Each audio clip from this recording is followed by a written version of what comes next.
Jed Babin is the former Deputy Undersecretary of Defense and the editor of Human Events. Jed, important that we know that this phone bank is in Gaza?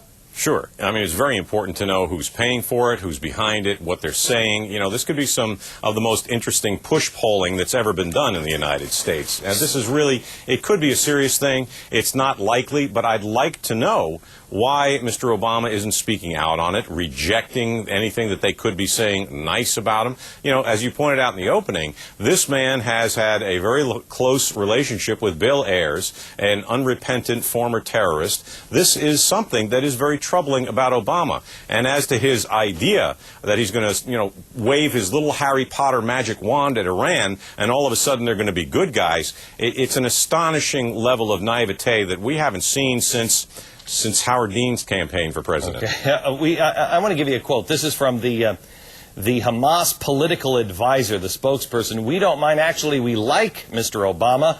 We hope he will win the election, and we do believe he is like John Kennedy, a great man with great principle. He had a vision to change America, to make it in a position to lead the world community, but not with domination or arrogance. To have Hamas tell us, or Hezbollah tell us, that we want to lead the world and it all be peaceful, they have caused a civil war in Lebanon.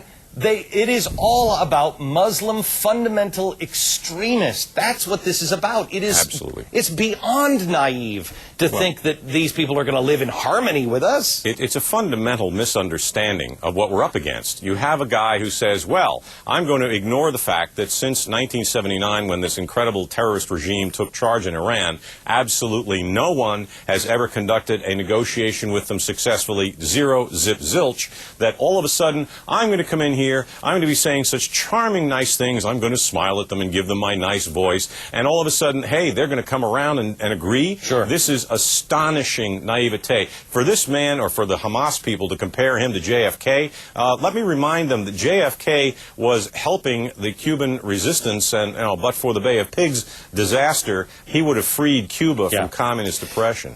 Hillary Clinton, her campaign has actually suggested, and I believe this is a quote, dubious ties between Hamas and Barack Obama's church. I don't know if that is even true. I can just tell you that the people he surrounds himself with should tell us an awful lot about him.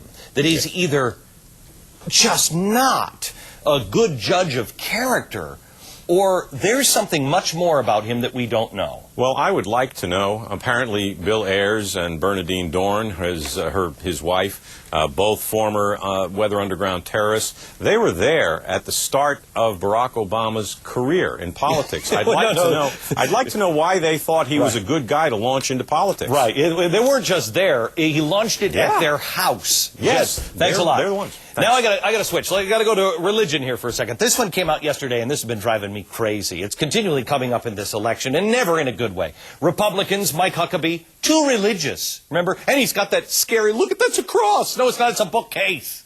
Mitt Romney, oh, well, that's the wrong religion. Have you heard about that religion? Funny how things change. I want to show you a photo of Barack Obama standing in front of a cross. This is for his campaign. Now that it's crunch time before the Kentucky primary, exploiting religious imagery is magically okay with everybody in the press. Obama seems to be marketing himself as the religious candidate. And if that's what he's selling, the hypocrisy never seems to end. Kevin Madden is a Republican strategist and former senior advisor to Mitt Romney. Let me ask you this, Kevin.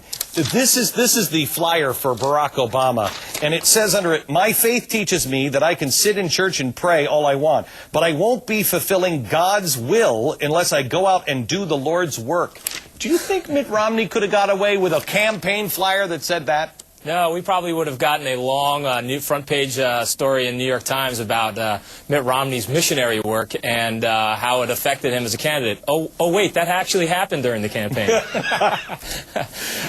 Did you, when you see this stuff, Kevin, does the blood shoot out of your eyes? Do you say, does it?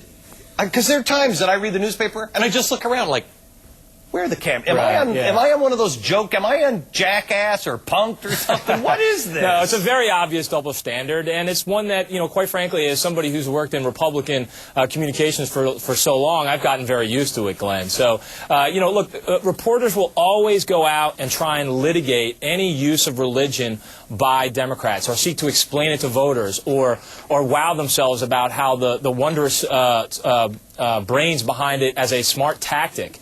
And whenever Republicans do it, it's always framed as being somewhat divisive, or it's framed as dangerous.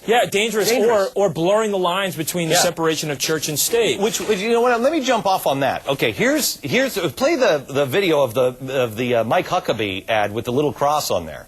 Again, it's dangerous. He's a religious kook, and boy, what's going to happen with Mike Huckabee when he gets in? And look at that, church and state. Tell me, Kevin, a guy whose theology in his own church reduces all evil in the world to white racism, is stuck in the 1960s mentality viewing blacks as perpetual victims, ignoring real black progress, adopts Marxist views of class warfare, they're just redistribute the wealth, and looks to the government to forcefully redistribute unearned wealth as justice.